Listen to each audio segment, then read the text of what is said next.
voy a hablarles un poco de algo que quizás muchos de ustedes hayan trabajado, algunos conceptos que ya hayan manejado, pero que yo creo que cuando abordamos trabajos con comunidades, no debemos dejar de perder de vista estos aspectos, ¿verdad? Más allá de que creo que hay unos micrófonos encendidos que me están ahí haciendo ruido.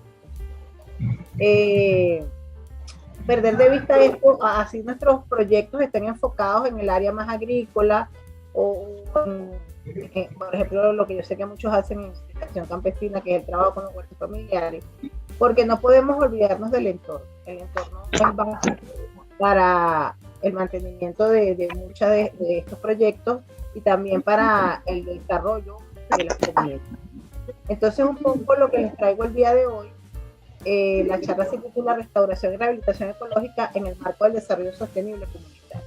Vamos a empezar hablando de conceptos que son básicos y que seguramente muchos de nosotros dejamos, como el concepto de la biodiversidad. Que muchas veces cuando tú le hablas a la gente de biodiversidad, tiende a verlo como algo romántico, como qué bonito, y los pajaritos y las florecitas, pero tenemos que tener claro que es mucho más allá de eso.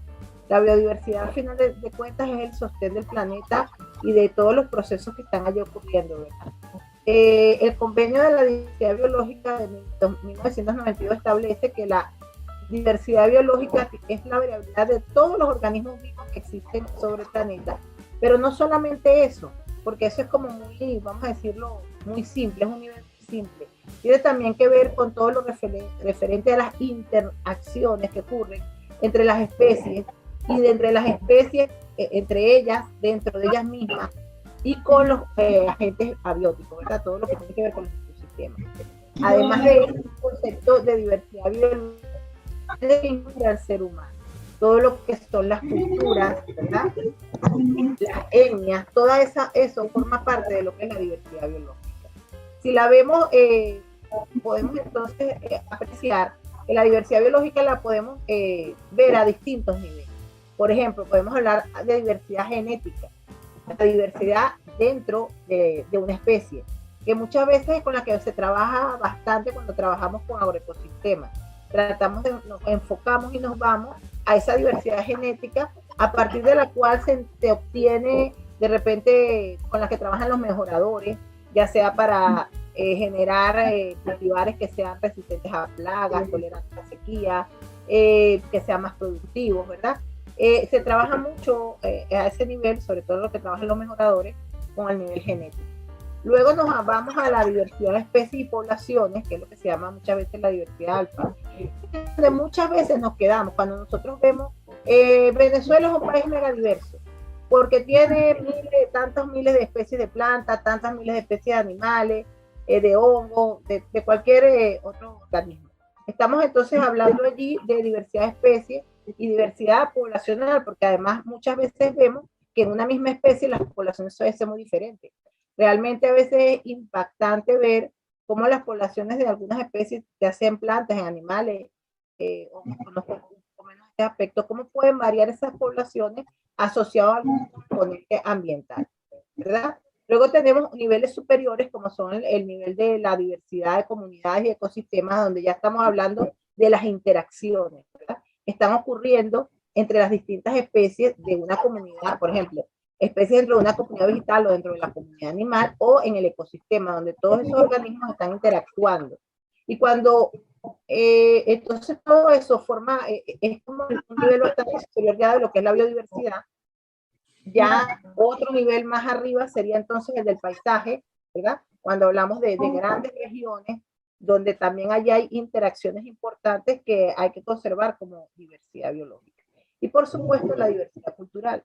La diversidad cultural que muchas veces se le da un enfoque de que solamente son las etnias indígenas, pero va mucho más allá de eso, va con las costumbres, con las prácticas culturales que están asociadas, por ejemplo, a la agricultura, al manejo de los ecosistemas, a cómo se interactúa. Básicamente es esa interacción que tiene el ser humano con el ambiente que lo rodea y que es muy importante también tomar en cuenta cuando uno trabaja con biodiversidad.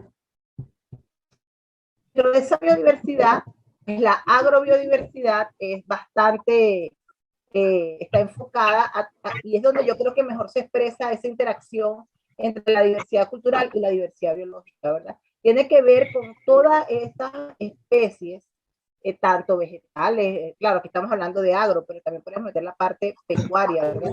Biodiversidad, todas estas especies que el ser humano maneja, ha manejado para su uso, ¿verdad? E incluyendo en este caso los parientes silvestres, que de alguna manera son los que van a ser la base al momento de que se van a hacer, como decimos, programas de mejoramiento. Pero además de esto, tenemos que incluir los otros componentes del agroecosistema. Cuando tú estás trabajando con agroecosistema, tú tienes que manejar todos los polinizadores, que ¿verdad? Ahorita es algo básico, muy importante, las plagas, que también son organismos vivos, las enfermedades vienen, son producto de también la interacción de esos cultivos con organismos vivos, como son las bacterias, como son los hongos, los virus, bueno, que ya yo creo que podríamos decir que entrarían allí un poco, aunque no, algunos no los consideran vivos. Luego todo lo que es la biología del suelo, que también hay que manejarla cuando se trabaja con agroecosistemas.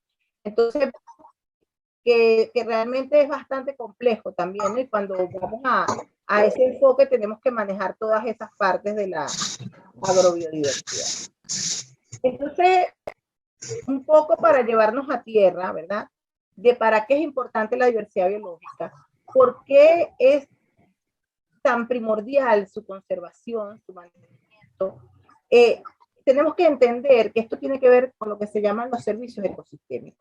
Todo lo que ese funcionamiento de los ecosistemas brinda para no solo para el funcionamiento del planeta, sino para el sostén del ser humano. Definitivamente, sin la biodiversidad biológica, bueno, nosotros somos parte de esa diversidad biológica, hay muchos aspectos que no podrían desarrollarse. Por ejemplo, todos los alimentos de donde nos vienen, nuestros recursos genéticos, el agua, que es tan importante, ¿verdad? Todo lo que es la parte de regulación de los ecosistemas viene dado por esa diversidad biológica que está allí interactuando, ¿verdad? Todo lo que tiene que ver con la herbivoría, la polinización, la erosión, regulación de las enfermedades. Cuando los ecosistemas están en perfecto estado, hay una autorregulación que evita que esas cosas se desborden, como muchas veces están ocurriendo. Pero además de eso, también nos brindan valores culturales. Entonces, todo el funcionamiento del ecosistema, de alguna manera, define que los seres humanos podamos tener una vida, vamos a decir, plena en este sentido y que podamos mantener, ¿verdad?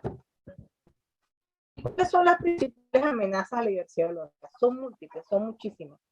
Seguramente las conocemos: la deforestación, la industrialización, las malas prácticas, la mala planificación urbana, eso ha sido terrible.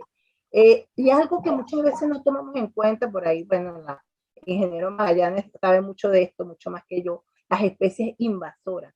Terrible lo de las especies invasoras que muchas veces nosotros no manejamos, no conocemos, pero eso ha generado problemas gravísimos. Ahí tenemos, por ejemplo, la fotito del caracol africano, lo grave que ha sido para muchos sitios, malezas que son prácticamente que ya no las podemos erradicar, como el rosillo, que es una especie invasora.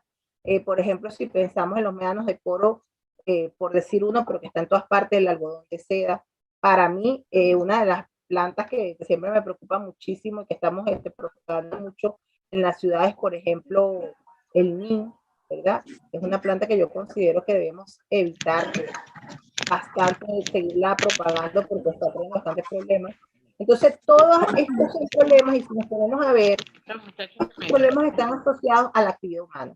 El ser humano, ha habido extinciones, es decir, los que dicen que el ser humano no está impactando sobre la diversidad biológica, plantean que históricamente ha habido extinciones, sí, ha habido grandes extinciones. Lo que pasa es que la tasa de esta extinción no se pasa de esas otras grandes extinciones y está asociada a la actividad humana, está asociada a la actividad de una especie que está teniendo un impacto negativo sobre todas las otras especies que están presentes en el planeta y que de alguna manera esa interacción que debe ser equilibrada se está perdiendo y está trayendo graves consecuencias no solamente al funcionamiento del planeta, sino a la mismo mantenimiento de la especie humana, ¿verdad? Está afectando gravemente. Y las consecuencias pues ya las conocemos. El año pasado, los terribles deslaves que vivimos en muchas zonas de Venezuela son clarísimo reflejo de las consecuencias que puede tener el deterioro de la diversidad biológica.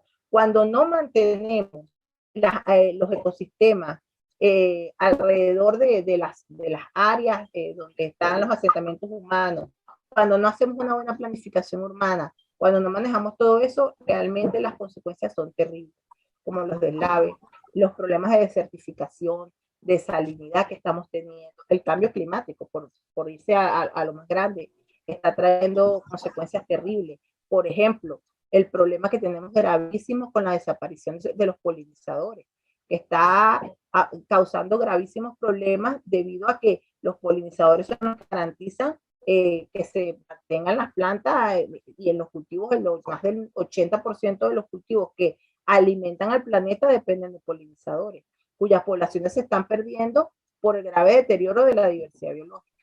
Hablando de otras consecuencias menos graves, toda la acumulación de los residuos sólidos, por ejemplo, en zonas turísticas, que cuando tú tienes ese problema en una zona turística, ya la actividad económica que se desarrollaba ahí se viene abajo. Nadie quiere ir a una playa que está sucia, o una que está degradada. Entonces, todas estas cosas, de alguna manera, tienen un impacto directo en la calidad de las personas.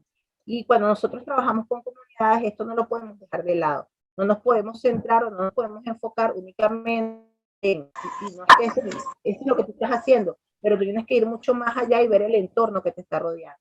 No solamente centrarte en que esa persona va a tener su huerto aquí, todas esas cosas, pero eso es sostenible en el tiempo asociado a la relación que tienen esas personas con el medio ambiente en el que en el que ellas están viviendo, en el que están asentadas. Entonces, un poco hay que trabajar en ese sentido. Y entonces, obviamente, debido a la grave preocupación asociado a lo que es todo el deterioro que está sufriendo la diversidad biológica en el planeta, se han tratado de tomar distintas medidas, ¿verdad? Por ejemplo, leyes penales. En muchos países, ¿verdad? Están las leyes penales ambientales. En Venezuela tenemos nuestra ley penal del ambiente, donde se genera una serie de sanciones que van tratando de evitar que haya un deterioro mayor de todo de lo que es la naturaleza en general. Eso, por ejemplo, que ya sería una cuestión penal. Por ejemplo, la creación de áreas bajo régimen de administración especial, como por ejemplo los parques nacionales, para una protección más general de algunos ecosistemas muy importantes.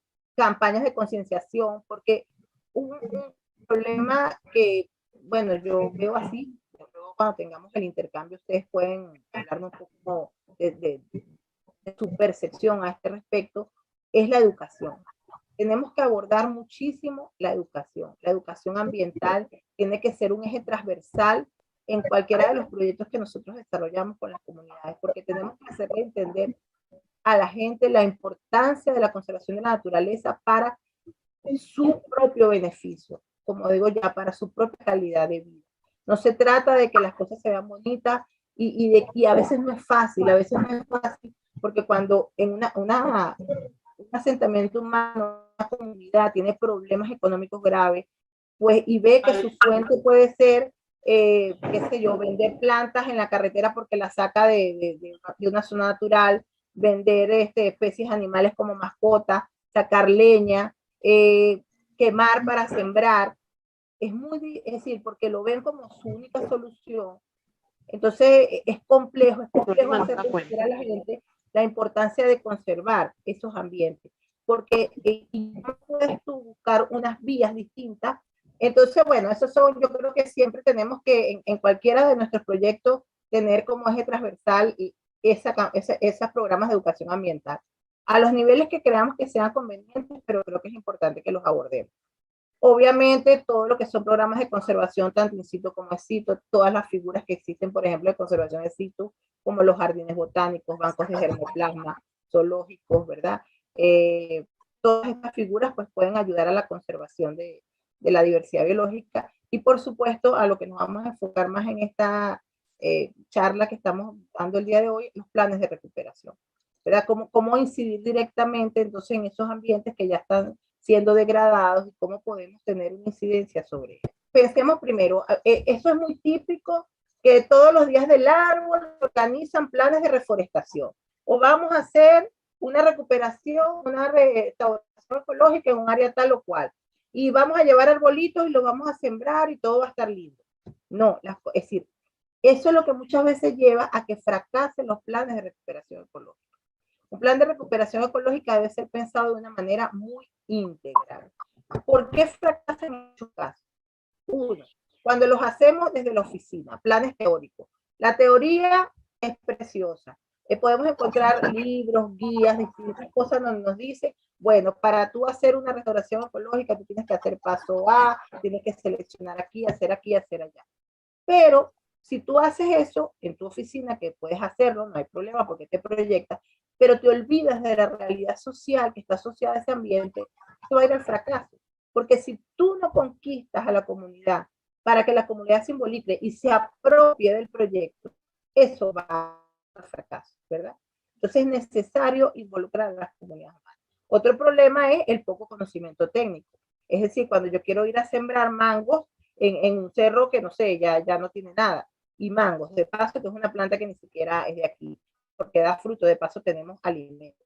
Entonces, ese tipo de cosas, pues, no van a ir bien. Eso está asociado, ese poco conocimiento técnico, a una inadecuada selección de especies. Y otro gran problema es el momento de siembra. Es otro problema que yo he notado muchísimo en los planes de reforestación. No, a mí se me ocurrió hacer un programa de reforestación en enero, porque bueno, me parece que ahí podemos ir todo. No, tú tienes que pensar, analizar. Las plantas van a necesitar agua para que se puedan establecer en el campo. Entonces, tú no puedes sembrar justo cuando estás en plena época de sequía. Obvio, tiene que estar asociado al sitio donde estás haciendo el programa de recuperación. Tú tienes que pensar en eso. Pensar en el momento, las especies que van a estar mejor allí, en incorporar a la comunidad. Y cuando se empiezan a unir todas esas piezas de rompecabezas, entonces es posible que estos programas puedan llegar a tener éxito, ¿verdad? Y puedan tener el impacto positivo que estamos buscando. ¿Qué aspectos deberíamos tomar en cuenta al desarrollar un programa de recuperación ecológica en este marco de un desarrollo comunitario sostenible? Lo primero es que tenemos que manejar algunos conceptos básicos para poder entender lo que estamos buscando y cómo hacerlo, cómo abordarlo. Lo primero es entender el concepto de desarrollo sostenible, ¿verdad? Este concepto que se sostiene en tres ejes o en tres patas, como dicen algunas personas, que es lo social, debemos tomar en cuenta a la gente, tenemos que tomar en cuenta al ambiente y tenemos que tomar en cuenta la parte económica, porque todo tiene que combinar en un juego que muchas veces es bastante complejo. Entonces, tiene que ser equitativo desde el punto de vista económico, viable desde el punto de vista medioambiental y vivible desde el punto de vista social. Y cuando esos tres ejes se combinan de manera armónica, entonces logramos realmente lo que se denomina el desarrollo sostenible, ¿verdad?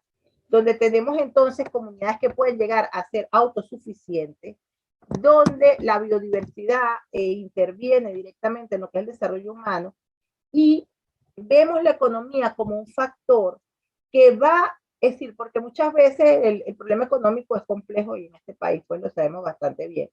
Generalmente muchos programas económicos, macroeconómicos, van a unos pocos.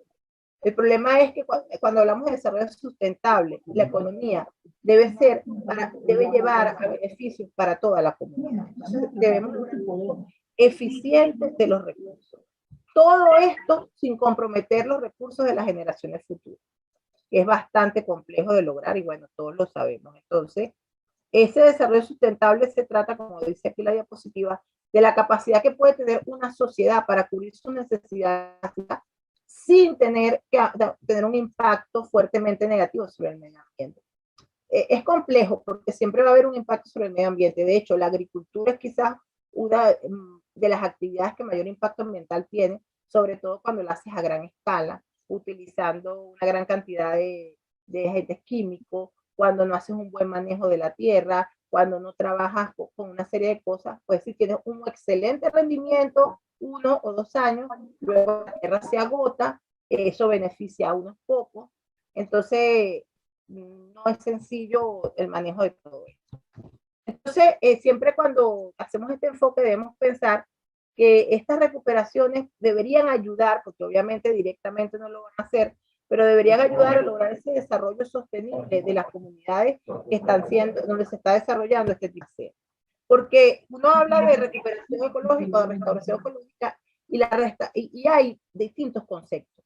Está la restauración, está la rehabilitación, está la recuperación. Y tiene que ver con los objetivos que nosotros queremos lograr, el grado de deterioro que tiene esta zona donde estamos y las realidades sociales, ¿verdad?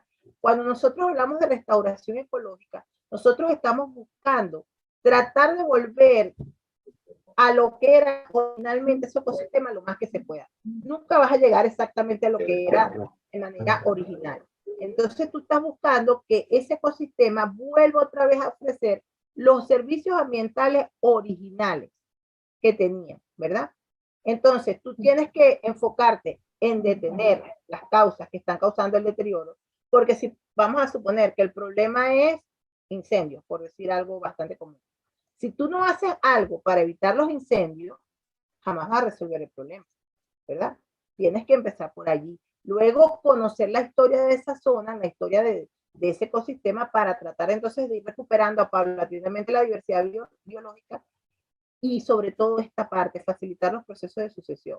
La gente cree que si aquí había bueno, aquí había un bosquecito decido, yo voy a empezar a sembrar los árboles que hay en un bosquecito, no, eso no va a aguantar, ese suelo no está preparado, no hay la sombra para que se planta. Entonces tú tienes que empezar a tratar de alguna manera replicar la sucesión para poder llegar a ese momento, a eso que tú quieres llegar, ¿verdad? Y luego, poco a poco, llegar a esas acciones que van a lograr que ese ecosistema vuelva otra vez a un estado similar al que tenía antes de que se generara la perturbación sobre él.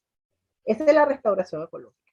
Cuando hablamos de rehabilitación, buscamos recuperar la mayoría de los sistémicos, pero no estamos enfocados en volver a recuperar exactamente la misma diversidad biológica.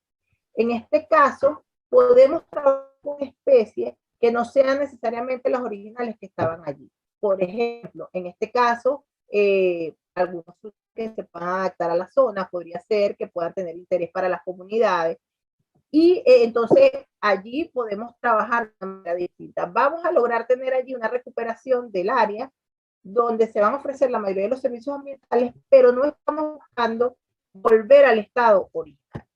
Y lo más fuerte es cuando tienes un área fuerte, muy degradada, por ejemplo, donde se han hecho actividades de minería, asociadas, por ejemplo, yo diría una arenera o cosas así donde hay un fuerte impacto ambiental, donde hay contaminación química. Entonces, en estos casos, a lo mejor lo que te puedes plantear es una recuperación, vamos a decirlo así, de una reconstrucción de esa área, donde tú puedes revegetar con algunas pocas especies que te ayuden a fijar terreno, que empiecen un poquito como a ir recuperando la diversidad que estaba allí, ¿verdad?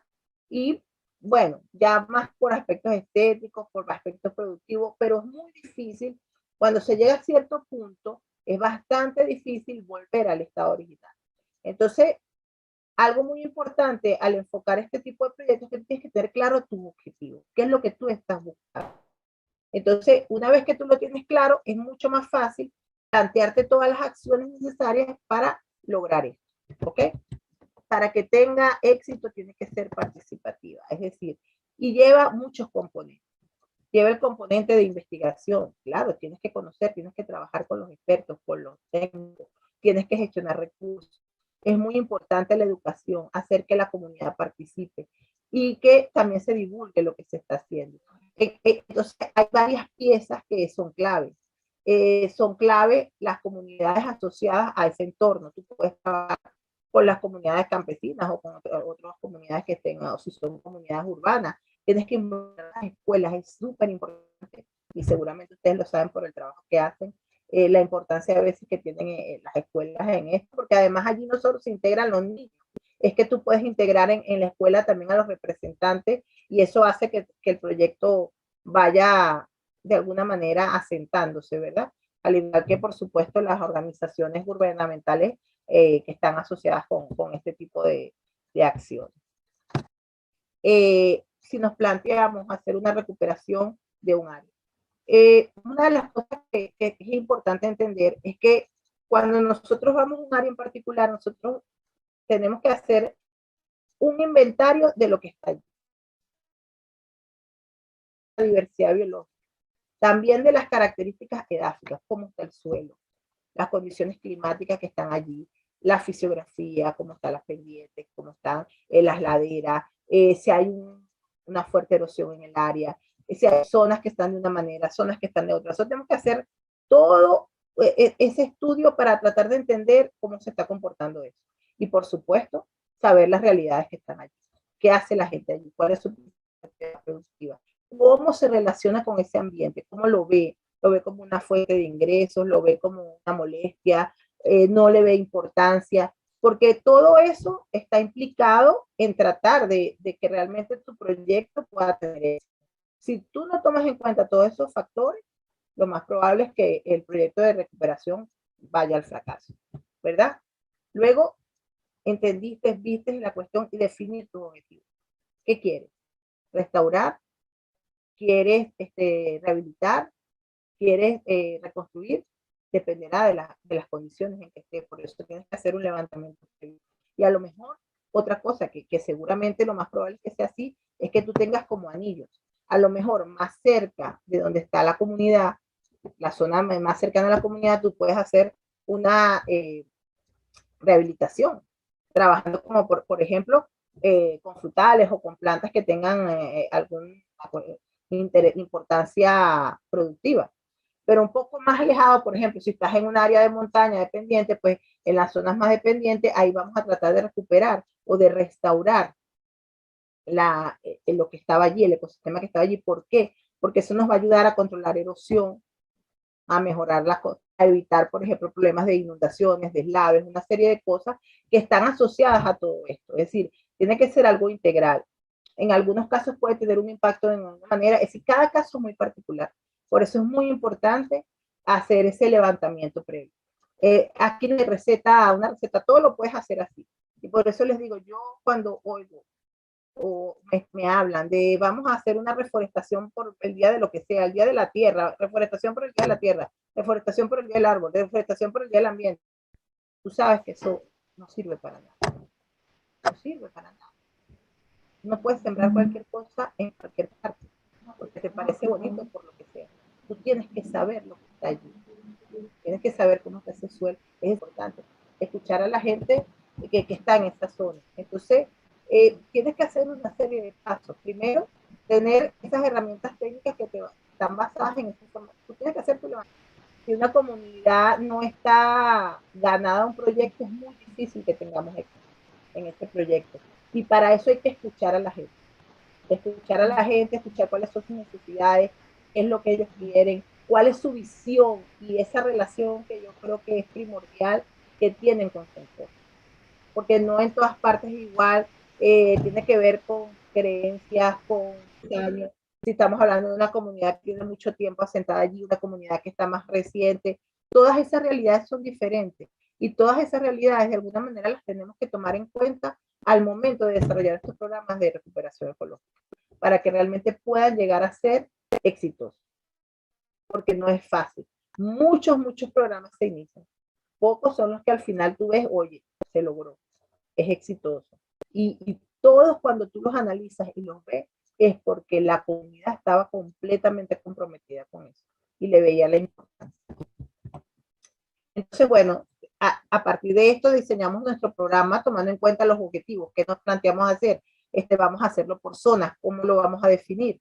Y luego, entonces, empezar a hacer las acciones, seleccionar las especies, por ejemplo, de plantas que nos convienen. Tenemos que, para eso hicimos ese estudio previo de qué es lo que estaba en el terreno. Entonces empezamos, ¿verdad? Con esas especies que van a empezar la sucesión, luego con otras que se pueden ir incluyendo. Tenemos que entonces hacer colecciones, preparar los viveros. Los viveros deberíamos tratar de hacerlos en la comunidad, con la comunidad, de que la comunidad cuide esto. Y luego entonces seleccionar los sitios donde vamos a hacer la siembra, hacer la preparación previa, elegir el momento correcto, es decir, toda una planificación que hay que hacer para enfocarnos en esto.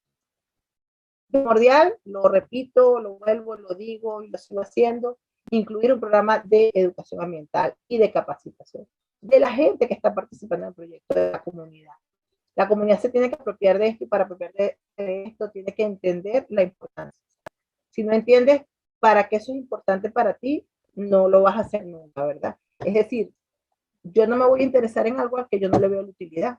¿Para qué voy a hacer eso? ¿Para qué me sirve? ¿Con qué se come? Eso va a resolver mi problema. Probablemente no va a resolver directamente tu problema, pero va a tener un impacto importante en tu calidad de vida. Y a lo mejor, si tú logras éxito en esta recuperación, tú vas a tener posibilidad de hacer actividades productivas que sean mucho más sustentables y que se pueda ayudar a mantener a tu familia, por ejemplo. Entonces, bueno, luego viene el implementar el plan. Vamos a implementarlo, lo empezamos a desarrollar y luego, importantísimo, a la gente se le olvida cuando tienes un proyecto, tú montas un proyecto, consigues financiamiento, el proyecto dura un año y después termina el proyecto y tú te olvidas. Bueno, probablemente eso va a llevar también al fracaso del proyecto. Hay que hacer seguimiento. El seguimiento es clave. Tú empezaste, tú tienes que ir, ver cómo se está desarrollando, si la comunidad sigue comprometida. Siempre en nuestros proyectos nosotros deberíamos incluir esa parte del seguimiento que es imprescindible. Y ese seguimiento te va a llevar a evaluar lo que hiciste, ver si eso está funcionando y si no está funcionando, hacer los ajustes necesarios para que eso funcione, ¿verdad? Sobre todo con ese control. Por ejemplo, yo puse aquí el caso de los incendios forestales. Obviamente, si tú determinaste que el problema que había en el área eran incendios, por ejemplo, una de las cosas que tienes que hacer son cortafuegos, por ejemplo, barreras para evitar el incendio del área que te estás recuperando. Si tú ves que eso no está funcionando, entonces cómo lo puedo ajustar para que esto no me siga impactando, porque si sigue haciendo impacto la causa de la apertura, jamás se va a recuperar lo que tú quieres que se recupere. Entonces, todas son cosas que tenemos que tener en cuenta al momento de enfocarnos en un plan de recuperación de un área, que es clave, ¿no? Aquí no se vayan a estar con esto, aunque se vea así muy complejo, si ven es un poquito todo lo que estábamos hablando desde que empezamos la charla, ¿verdad? Empezamos con establecer el área que queremos recuperar, evaluamos cómo está, definimos a qué nivel queremos hacer esa recuperación, ¿verdad? Porque a veces, bueno, generalmente quizás nos vamos a enfocar a una recuperación local, pero también pues proyectos mucho más grandes se pueden enfocar en algo más regional, entonces es un nivel distinto. Allí defines entonces los objetivos de lo que tú quieres hacer. Buscas cuáles son los problemas que te están causando perturbación, evalúas los potenciales para que eso se pueda recuperar, cómo tú puedes, qué está más afectando esto y tratar de cómo solucionarlo. Y bueno, y ahí sí. Fíjense que en este cuadro que le presentamos aquí, clave es participación comunitaria, clave y por supuesto el diseño de las acciones para esta recuperación. Luego lo que ya hemos hablado, seleccionar especies, propagar, todo esto, el monitoreo y la consolidación. Es un, vamos a decir, un mapita mental de qué tenemos que tomar en cuenta si nosotros decidimos enfocarnos en un programa de recuperación ecológica, que yo creo que debe ir siempre de la mano de otros proyectos como los que, bueno, me ha comentado Diego, que desarrollan acción campesina asociados a los huertos. Porque obviamente todos ustedes que están en el campo saben el impacto que puede tener el entorno en lo que ustedes están haciendo. Entonces, como que ir tanteando ese terreno que no sea nuestro objetivo principal, pues aunque sea ir trabajando en la parte de concienciación, yo creo que es bien importante como para ir dejando una semilla allí para posteriormente, pues en otros proyectos, tratar de desarrollar programas de restauración ambiental, de recuperación ambiental en comunidades, creo yo que es clave, ¿no? Y bueno, para terminar ya, quería comentarles que la ONU ha decretado del 2021 al 2030 el decenio de los ecosistemas. Es decir, la ONU está enfocada en este decenio en tratar de alguna manera impulsar proyectos en la recuperación de ecosistemas. Y uno de sus socios en esto es la UNESCO. Me gustó mucho esta frase que les traje para terminar, ¿verdad? Y ellos plantean que hay que cambiar la mentalidad de los humanos para que se reconcilien, para que nos reconciliemos, diría yo, ¿verdad?